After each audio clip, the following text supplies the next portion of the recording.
नमस्कार प्यारे बच्चों, फिजिक्स की ऑनलाइन क्लास में आपका स्वागत है। बेटा जहाँ तक आपको पता है मैंने आपका जो चैप्टर नंबर फर्स्ट है इलेक्ट्रिक चार्ज एंड फील्ड, उसके बारे में बात कर रहा था। मैं आपको उसका बेसिक बता रहा था। और बेटा आपके मैंने 2 लेक्चर दे चुका मैं, लेकिन उसमें क्या हुआ एक्चुअली जो वॉइस का इशू था, टेक्निकल इशू था, उसमें प्रॉब्लम आ रही थी कि आपकी जो मेरी आवाज़ वो क्लियर नहीं आ पा रही थी। और क्या है, 1-2 बच्चों ने बताया कि सर थोड़ी आवाज़ क्लियर नहीं आ पा रही है, हमें क्लियर नहीं दिख पा रहा। तो बेटा वो चीज़ आपके साथ क्लियर नहीं हो पाएगी क्योंकि शुरू के जो दो लेक्चर थे ना वो इम्पोर्टेंट भी थे। लेकिन फिर भी मैं उन दोनों लेक्चरों को मिक्स करके आपको आज उसका शॉर्ट रूप बताने वाला हूँ, थोड़ा सा उसको इजी वे में बताने वाला हूँ। ठीक है, और इजी वे का मतलब ये है कि दोनों लेक्चरों को मिला के थोड़ा सा उसको शॉर्ट में बताने वाला हूँ और फिर से आपको वो क्या हो जाएगा, रिवाइज हो जाएगा।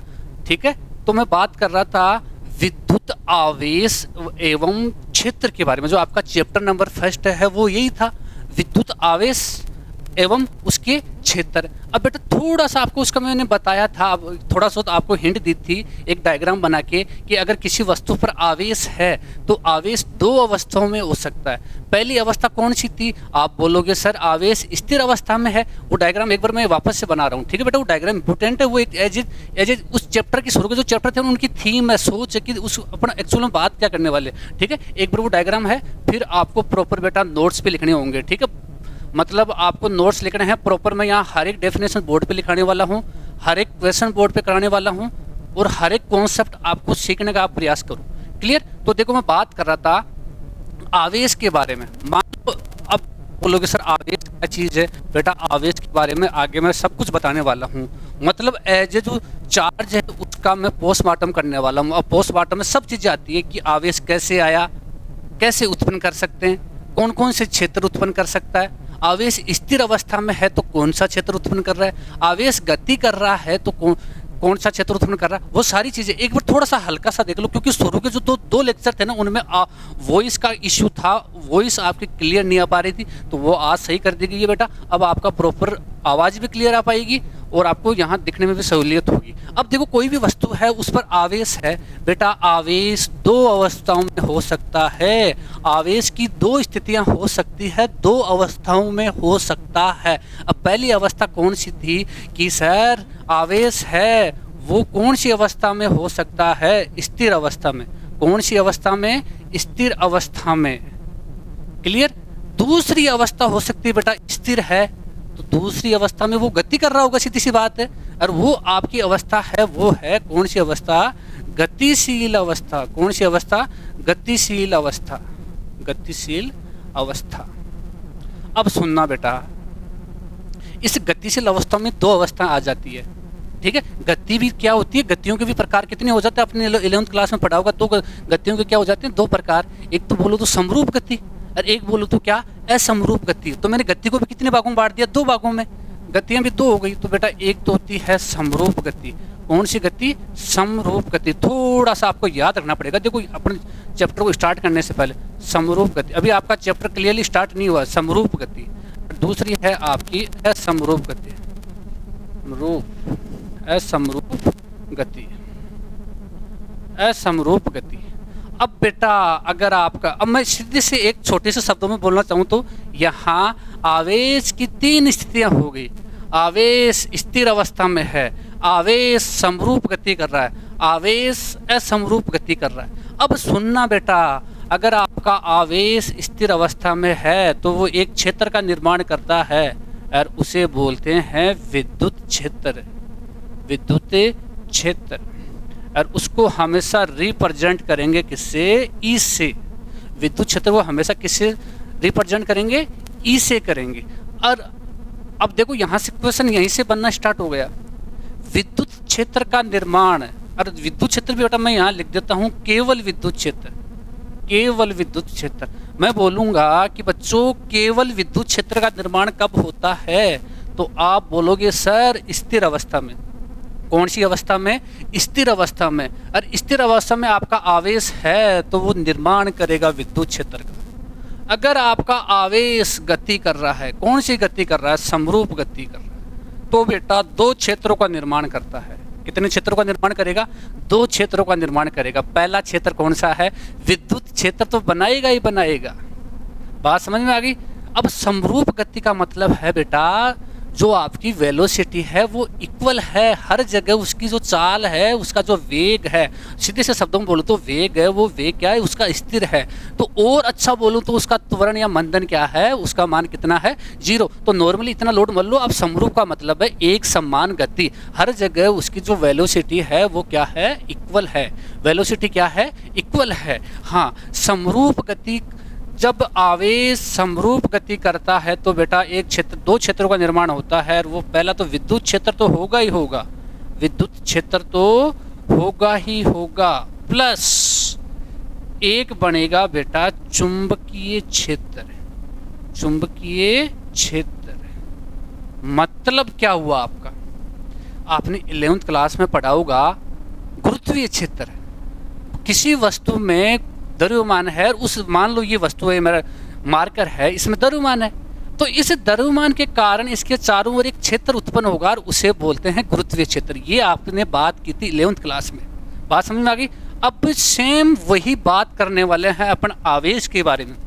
जो क्लास 12th है उसकी जो चैप्टर है, शुरुआती चैप्टर है, उसमें जो आवेश है उसके बारे में बात करेंगे। आवेश के कारण कौन कौन से क्षेत्र उत्पन्न होता है, तो आवेश की दो अवस्थाएं बताई। पहला, आवेश स्थिर अवस्था में है तो केवल निर्माण करेगा किसका, विद्युत क्षेत्र का। अगर आवेश गति कर रहा है, और गति में भी कौन सी दो गतियां बेटा, समरूप गति। अगर समरूप गति है तो दो क्षेत्रों का निर्माण होगा, विद्युत क्षेत्र तो होगा ही होगा, साथ में एक और क्षेत्र उत्पन्न होगा और वो कौन सा होगा, चुंबकीय क्षेत्र। उसको बेटा हमेशा रिप्रेजेंट करेंगे किससे, 20 से। बताओ इतनी चीज तुम्हें समझ में आई कि नहीं आई? अरे बोलो हाँ या ना, याद रह जाएगा। आवेश स्थिर अवस्था में है तो क्षेत्र का निर्माण करेगा विद्युत क्षेत्र का। आवेश समरूप गति कर रहा है तो दो क्षेत्रों का निर्माण करेगा, विद्युत क्षेत्र प्लस चुंबकीय क्षेत्र। अब बोलोगे सर एक गति और बच गई, उसमें अगर आपने बताया कि आवेश समरूप गति कर रहा है तो दो क्षेत्रों का निर्माण हो गया। अगर आवेश असमरूप गति कर रहा, मतलब एक समान गति नहीं है उसकी, एक समान अवस्था में वो बात नहीं कर रहा, तो यहाँ देखना यहाँ क्या होता है। एक तो बेटा विद्युत क्षेत्र का निर्माण करेगा ही करेगा। विद्युत क्षेत्र का मतलब है ई, मैं लिख देता हूँ विद्युत क्षेत्र, विद्युत क्षेत्र, और उसको बोलूँगा ई बोलूँगा। एक और करेगा, चुंबकीय क्षेत्र भी करेगा ही करेगा, चुंबकीय क्षेत्र, और उसको रिप्रेजेंट करूंगा किससे, 20 से। बेटा साथ में ये चीज और एडिशनल, जब आपका आवेश असमरूप गति करता है तो दो क्षेत्रों का निर्माण तो होगा ही होगा, साथ में एक विशेष प्रकार की तरंगों का निर्माण होता है। विशेष प्रकार की तरंगों को बनती है, उन्हें बोलते हैं विद्युत चुंबकीय तरंग, विद्युत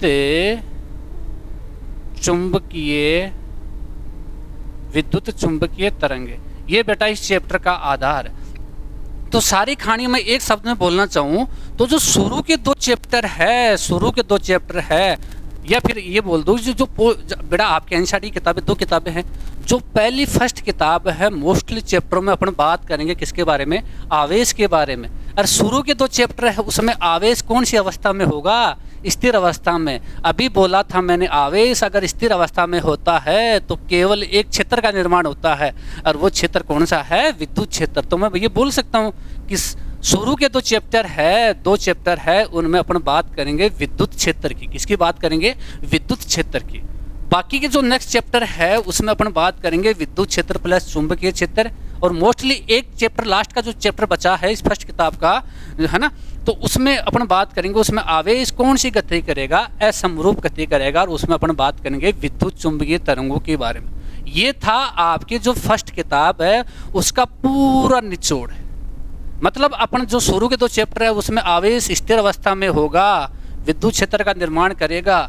आगे वाले दो चैप्टरों में आवेश वो करेगा समरूप गति, और उसमें दो क्षेत्रों का निर्माण होगा, चुंबकीय क्षेत्र प्लस विद्युत क्षेत्र। और एक जो चैप्टर बचा हुआ है वो है असमरूप गति, उसमें अपन बात करेंगे विद्युत चुंबकीय तरंगों के बारे में। बताओ ये सोच समझ में आएगी नहीं आपको? बताओ ये जो थीम थी, ये जो मैं बताने का प्रयास कर रहा हूँ, बताओ ये डायग्राम आपका क्लियर हुआ कि नहीं हुआ? ये डायग्राम मैं फिर से बता रहा हूँ, क्यों बता रहा हूँ, क्योंकि बेटा शुरू के जो दो लेक्चर थे उनमें वॉइस का इशू था। Is that clear? हाँ, इतना चीज़ तो मैं समझ में आ गई। तो ये डायग्राम एक बार आप थोड़ा सा इसको छाप सकते हो, उतार सकते हो, नोट कर सकते हो। उसके बाद मैं बात करूँगा आवेश के बारे में। थोड़ा सा यहाँ एक चीज़ और देखो, अब सुनना बेटा, एक चीज़ आपने क्लास 11th में ऊष्मा के बारे में पढ़ा होगा, तो ऊष्मा के बारे में अपन अध्ययन करते हैं, उसे बोलते हैं ऊष्मागतिकी। मतलब वही क्या है, विज्ञान की एक शाखा है, भौतिक विज्ञान की एक शाखा है, जिसमें अपन ऊष्मा के बारे में, जितनी भी ऊष्मा कैसे आई, ऊष्मा कैसे उत्पन्न हुई, ऊष्मा के बारे में जितनी भी चीज़ें पढ़ते हैं, ऊष्मा का अध्ययन करते हैं, उसे बोलते हैं ऊष्मागतिकी।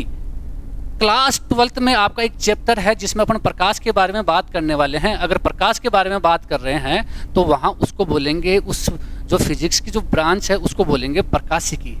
वैसे ही अगर आप आवेश का अध्ययन करते हो उसे बोलते हैं वैद्युतिकी। याद रह जाएगा, मैं लिख देता हूँ। अब देखो, तुम्हें कोई पूछ ले वैद्युतिकी किसे कहते हैं, तो अभी मैंने बताया था कि अगर आप ऊष्मा के बारे में पढ़ते हो तो ऊष्मागतिकी, प्रकाश के बारे में पढ़ते हो तो प्रकाशिकी, अगर आप आवेश के बारे में अध्ययन कर रहे हो तो उसे बोलते हैं वैद्युतिकी। अभी देखो शुद्ध रूप से मैं लिख देता हूँ, इसका नाम होता है वैद्युतिक। अभी बेटा एक एक डेफिनेशन अभी लिखाने वाला हूँ, एक ही एक डेफिनेशन लिखाने वाला हूँ, ठीक है। लेकिन एज आपको मैं अप्रोच बता रहा हूँ कि इन अपन चैप्टर्स में करने वाले क्या है। एक छोटी से छोटी चीज़ आपको नोट करनी है विद एग्जाम्पल, सारे सेपरेट नोट्स होनी चाहिए। हर एक क्वेश्चन सोल्व होगा, हर एक न्यूमेरिकल सोल्व होगा, हर एक कॉन्सेप्ट बताया जाएगा, ठीक है। तो हाँ देखो, अब मैं बात कर रहा था, आप आवेश के बारे में अध्ययन करते हो उसे बोलते हैं वैद्युतिकी।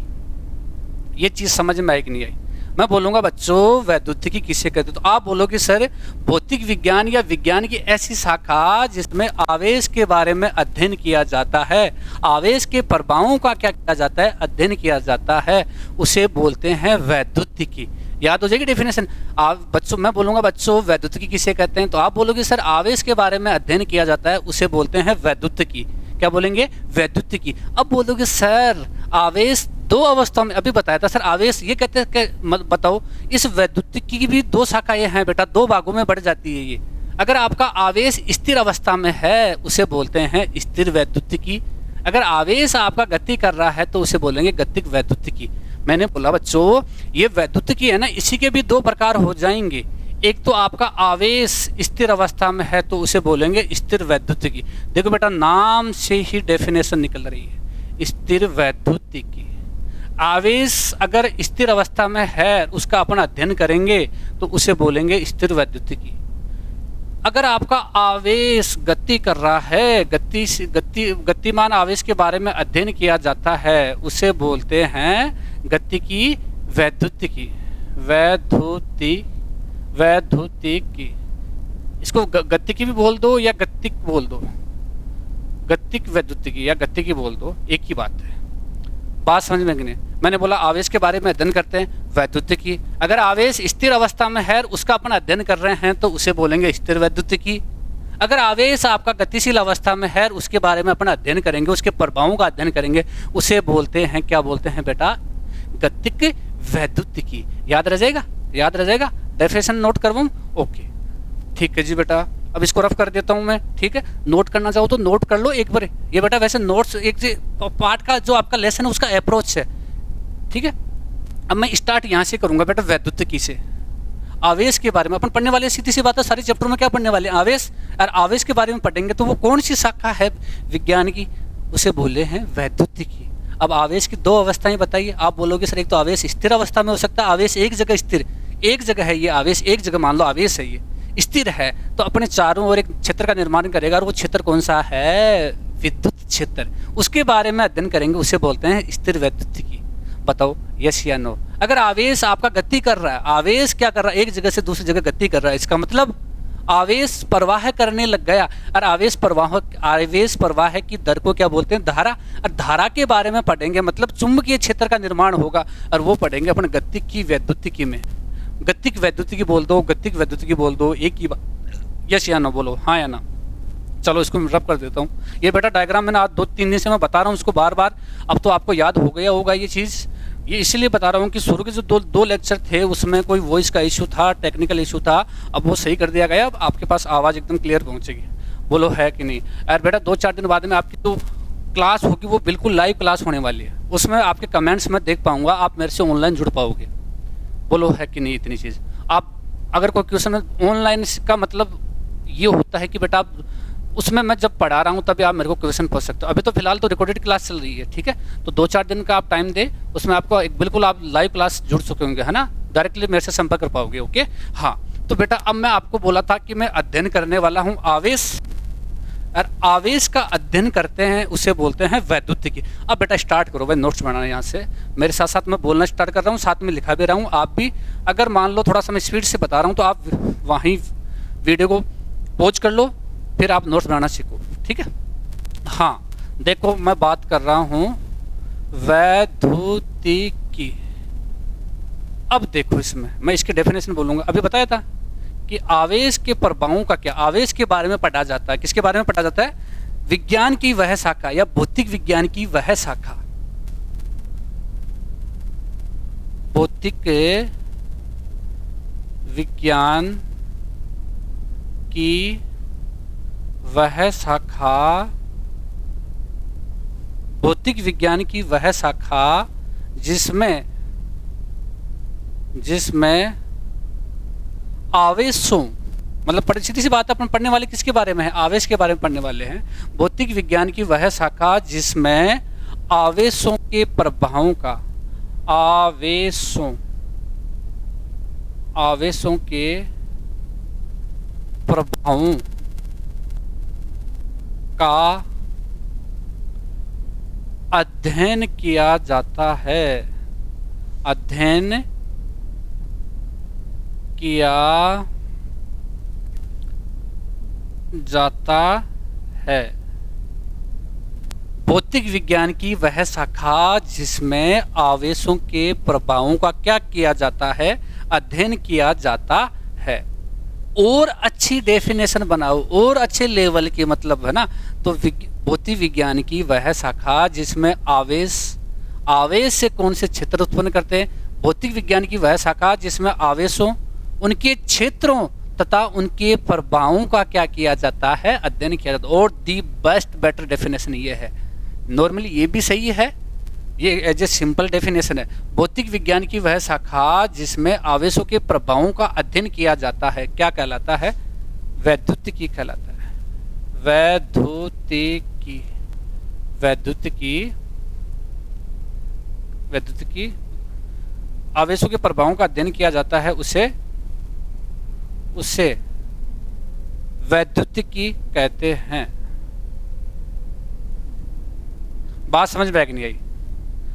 अब बताओ वैद्युतिकी कितने प्रकार की होती है?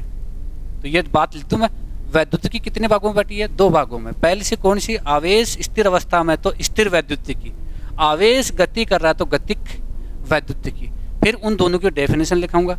Is that clear? जल्दी से बेटा नोट करो, इसको जल्दी से नोट करो। आगे लिख देता हूं एरो लगा के। यह 2 प्रकार की होती है, यह 2 प्रकार की होती है,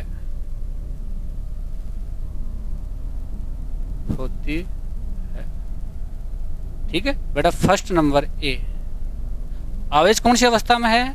स्थिर में, तो स्थिर वैद्युतिकी, स्थिर वैद्युतिकी। दूसरी कौन सी है बेटा? उसमें आवेश कौन सी अवस्था में गति कर रहा है? गतिशील अवस्था में है, तो गतिक वैद्युतिकी। बेटा आपकी जो आवेश के बारे में अध्ययन करते हो उसे तो वैद्युतिकी। आवेश अगर स्थिर अवस्था में है उसके बारे में आप अध्ययन कर रहे हो तो स्थिर वैद्युतिकी।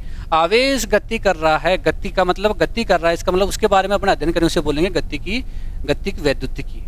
इतना आप चीज नोट करो, जल्दी से नोट करो बेटा इसको। फिर इन दोनों की डेफिनेशन निकालने वाला हूँ, स्थिर वैद्युतिकी और गतिक वैद्युतिकी। Is that clear? ठीक है, नोट कर लिया होगा। अगर थोड़ा सा स्पीड है तो बेटा आप अपने इसके जो वीडियो उसको पॉज कर लो, उसके बाद नोट्स बना सकते हो। अब देखो फर्स्ट बात कर रहा हूँ स्थिर वैद्युतिकी। वैसे आप डेफिनेशन लिख सकते हो, मैंने आपको ऑलरेडी मैं आपको समझा चुका हूँ। बात करता हूँ मैं किसकी? स्थिर वैद्युतिकी, स्थिर वैद्युतिकी, स्थिर वैद्युतिकी। देखो नाम से स्पष्ट है, वैद्युतिक का मतलब क्या हुआ? आवेश के बारे में अध्ययन करते हैं। अरे आवेश कैसा है बेटा? स्थिर आवेश। तो विज्ञान की या भौतिक विज्ञान की वह शाखा जिसमें स्थिर आवेशों के प्रभावों का अध्ययन किया जाता है। स्थिर आवेश है तो उसका प्रभाव का मतलब बेटा कौन सा क्षेत्र उत्पन्न हुआ? विद्युत क्षेत्र उत्पन्न हुआ, बनता है, विद्युत क्षेत्र बनता है, उसके प्रभावों का अपन अध्ययन करते हैं कि वो क्या क्या प्रभाव लगा सकता है, क्या क्या प्रभाव उत्पन्न कर सकता है, तो उसे बोलते हैं स्थिर वैद्युतिक। तो डेफिनेशन लिखो, मैं लिख रहा हूँ यहाँ से, विज्ञान की वह शाखा या भौतिक विज्ञान की वह शाखा, भौतिक विज्ञान की वह शाखा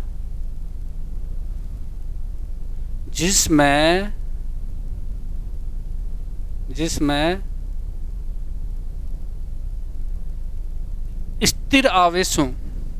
स्थिर आवेशों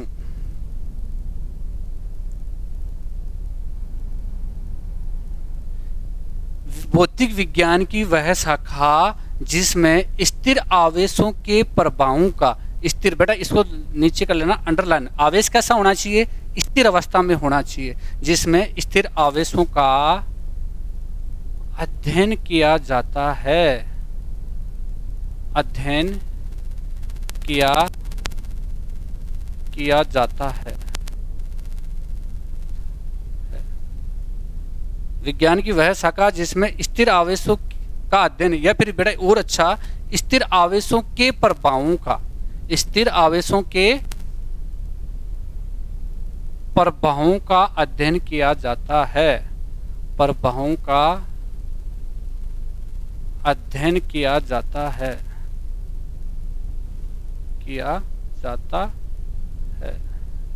क्या कहलाता है? कोमा स्थिर वैद्युतिकी कहलाता है, स्थिर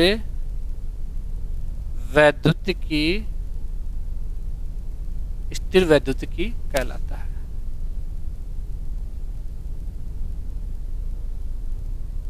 मतलब क्या हुआ बेटा? भौतिक विज्ञान की वह शाखा जिसमें स्थिर आवेशों, आवेश कैसा होना चाहिए? स्थिर होना चाहिए। उसका मतलब अपन स्थिर आवेश के बारे में पढ़ेंगे, क्या करेंगे? पढ़ेंगे, उसका अध्ययन करेंगे, उसे बोलते हैं स्थिर वैद्युतिकी। बताओ याद रह जाएगा कि नहीं आ जाएगा? बोलो, अरे बोलो हाँ या ना, नोट करो जल्दी से।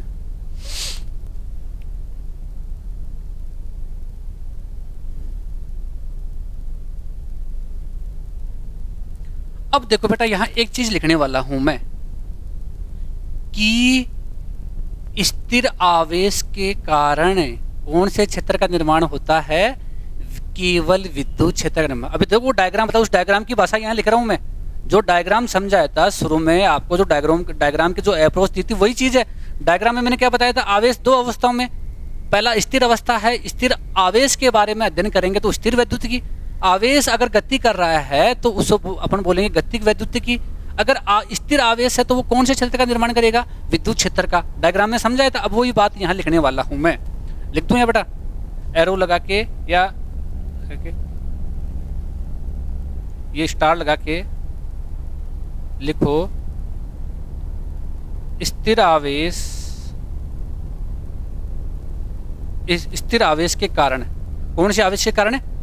जल्दी से लिखो,